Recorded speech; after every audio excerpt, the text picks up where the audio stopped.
Hello வணக்கம். என் பேர் சரவணா. எனக்கு இதுதாங்க ஃபஸ்ட்டு யூடியூப் வீடியோ. மெயினாக ஒரு ஹாபி மாதிரி பண்ணலாம். பல பேர்த்தோட வீடியோஸ் பார்த்துட்டு இருந்தேன், கேட்டுட்ருந்தேன். சரி, என்ன ஹாபி பண்ணலான்னு யோசிக்க போகும்போது நம்ம யூடியூப் வீடியோ ரெக்கார்ட் பண்ணலாம் அப்படிங்கிற ஒரு ஐடியா வந்துச்சு. பர்சனலாக பார்த்தீங்கன்னா நான் ஒன்றும் பெரிய செலிப்ரிட்டி இல்லைங்க. யாரா இவன் அப்படிங்கிற கேஸு தான். ரெண்டாவது, எனக்கு இது ஷேர் பண்ணுறதுனால நிறைய பேர் என்னை லைக் பண்ணணும், ஷேர் பண்ணணும், ஃபேமஸ் ஆகணும், இல்லை இதில் ஒரு பாசிவ் இன்கம் எடுக்கணும் அப்படிங்கிற எண்ணமெல்லாம் கிடையாது. என்னோடய லைஃப்பில் அதே மாதிரி நம்மளோட லைஃப்பில் எப்போவுமே ஒரு விதமான நிறைய சுவாரஸ்யமான இன்சிடென்ட்ஸ் நடந்திருக்கும். நீங்கள் பெரிய பெரிய மனிதர்களை சந்திச்சிருப்பீங்க. அவங்க இன்ஃப்ளூயன்ஸ் உங்கள் மேலே எப்படி நடந்திருக்கும் அப்படிங்கிற மாதிரியெல்லாம் ஒரு சிலருக்கு மட்டும்தான் தெரியும்.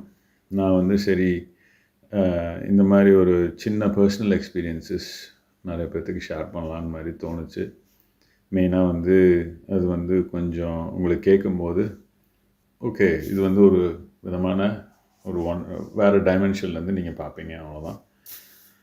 நான் சின்ன பையனாக இருக்கேன்ல, ஃபஸ்ட்டு ஒரு ஃபேமஸான மனிதர் ரொம்ப இன்ஃப்ளூயன்ஸ் பண்ணது ஐயா சுகி சிவம். ஃபஸ்ட்டு 8th ஸ்டாண்டர்டில் பார்த்தேன் அவரை. நான் கோயம்புத்தூரில் படித்தேன். இப்போ ஸ்கூலில் படிக்க போகும்போது நம்மெல்லாம் அந்த குழந்தையாக இருக்கும்போது என்ன தான் ஃப்ரெண்ட்ஸு அது இதுன்னு ஜாலியாக போனாலும் அந்த கிளாஸ் பீரியடு, அந்த டீச்சர்ஸ் பேசுகிறது, அதுக்கப்புறம் ஹோம்ஒர்க்கு, இதெல்லாம் அந்த டைமெல்லாம் கொஞ்சம் ஸ்ட்ரெஸ்ஃபுல்லாக தாங்க இருக்கும். அப்புறம் எல்லா டீச்சர்ஸும் நம்மளை இன்ஃப்ளூயன்ஸ் பண்ணிட போகிறதில்ல. ஒரு நாள் பிரின்சிபால் அவர் திடீர்னுட்டு இங்கே ஒருத்தர் ஸ்பீக்கர் பேச வராரு அப்படின்னு சொன்னாங்க. இப்போது நான் இப்போ சின்ன பையன். அப்போ அந்த டைம் நீ நல்லா ஞாபகம் இருக்குது, எல்லாம் உட்காந்துக்கிட்டு பேசிகிட்டு இருக்கையில், ஐயோ நீயும் கிளாஸ் ரூம்ஸ்லாம் உட்காரணுமா, இது போர் அடிக்கும், நீ யாரா ஸ்பீக்கர் 1 மணி நேரம் பேச போகிறாங்கிற ஒரு சோகத்தில் தான் எல்லோரும் போய் அந்த கிளாஸ் ரூமில் உட்காந்தோம். கொஞ்ச நேரம் கழித்து எல்லோரும் டீச்சர்ஸ் எல்லாம் கூட்டிகிட்டு போனாங்க. பெரிய ஆடிட்டோரியமில் உட்காந்துருந்தோம். இப்போ எங்கள் பெரிய ஸ்கூலு 6th ஸ்டாண்டர்டில் படித்த ஸ்டூடெண்ட்ஸு, 7th ஸ்டாண்டர்டில் படித்த students, 8th standard, 9th standard, 10th standard, 11th standard, 12th standard, so எல்லா ஏஜ் குரூப்பும் அங்கே உட்கார வச்சுட்டாங்க. அப்புறம் திடீர்னு பார்த்தா ஐயா வெள்ளை ஜிப்பா, அப்புறம் ஒரு கோல்டன் கண்ணாடி அதை போட்டு என்ட்ரு ஆனார். அப்போ அவர் அவ்வளோ ஃபேமஸ் கிடையாது. அவர் கோயம்புத்தூரில் தான் குடியிருந்தார். அப்போ அவர் கரெக்டாக அவரோட கெரியரை எஸ்டாப்ளிஷ் பண்ணுற காலம். நான் இப்போது must be in the early 90sன்னு நினைக்கிறேன்.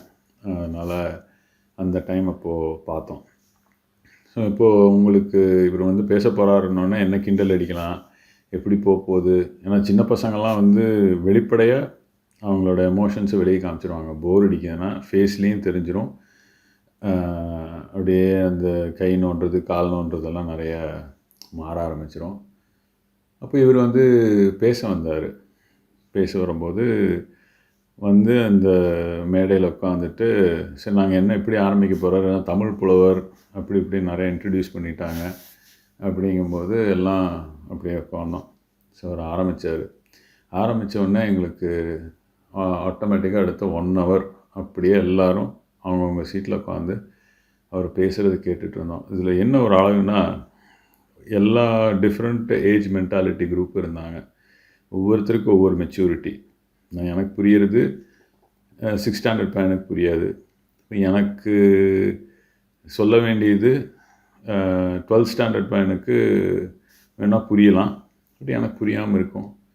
ஸோ அந்த 1 hour ஸ்பீச்சில் அவர் இன்ஃப்ளூயன்ஸ் பண்ண கடைசியில் எங்களோட ஸ்டூடெண்ட்ஸாக உட்காந்து பேசினார்.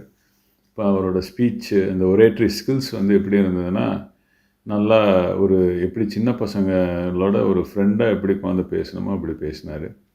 திருக்குறளை கொண்டு வந்தார், அப்புறம் கம்பராமாயணத்தை கொண்டு வந்தார். ஏன்னா இப்போது நாங்கள் படித்த காலத்தில் யூஎஸ் போகணும், ஃப்ரெஞ்சு படிக்கணும், செகண்ட் லாங்குவேஜு அப்படிங்கிற ஒரு தாட் ப்ராசஸில் தான் போயிட்டு இருந்தது. ஏன்னா இது படித்தா எவ்வளோ மார்க் வரும், அமெரிக்கா போகிறதுக்கு இங்கிலீஷ் தேவை, வெளி உலகத்துக்கு சர்வைவ் ஆகிறதுக்கு இங்கிலீஷ் தேவை அப்படிங்கிற மாதிரியே திங்கிங் இருக்க இவரோட ஸ்பீச் டோட்டலாக டிஃப்ரெண்ட் டைமென்ஷன்ஸில் கொடுத்துச்சு. ஆக்சுவலி திருக்குறள்லாம் ஒரு ஃபேமஸான இது தான். பட்டு அப்போ அவர் சொன்ன விதம், அது எப்படி எங்களுக்கு எடுத்துகிட்டு போச்சு, இதெல்லாம் வந்து ஒரு டீப் இன்ஃப்ளூயன்ஸ் தான். அந்த டைம் ஆடிட்டோரியமில் வந்து ஒரு காக்கா கூட கத்திட்டு இருந்தது அவர் பேச பேச. ஸோ நாங்கள்லாம் அதெல்லாம் பார்க்க பார்க்க அவர் வந்து வந்துட்டு, ஓ என்னை விட இந்த காக்கா தான் நிறைய உங்களை ரொம்ப அட்ராக்ட் பண்ணுது போல இருக்குது அப்படின்னு சொல்லலாம். அந்த குழந்தைகளோட குழந்தைய ஜாலியாக பேசிட்டு சிரிச்சிட்டு அது மாதிரி ஒரு அந்த டீப் இன்ஃப்ளூயன்ஸை கொண்டு வந்த மனிதர் தான் சுகி சிவம் ஐயா. எனக்கு அவர்கிட்ட ரொம்ப பிடிச்சது அவரோட ஒரேட்ரி ஸ்கில்ஸ். அவர் வந்து அவரோட நாலேஜை வந்து எந்தெந்த ஆடியன்ஸுக்கு எப்படி எப்படி எடுத்துகிட்டு போகணுங்கிற அந்த தெளிவு அறிவு. அவர் போட்ட விதைகள் என்று எனக்கு வெளிநாடெல்லாம் வந்து டைம் ஸ்பெண்ட் பண்ண நானே என்ன அறியாமையே நிறைய Tamil books. Thanks for listening. Hope you liked it.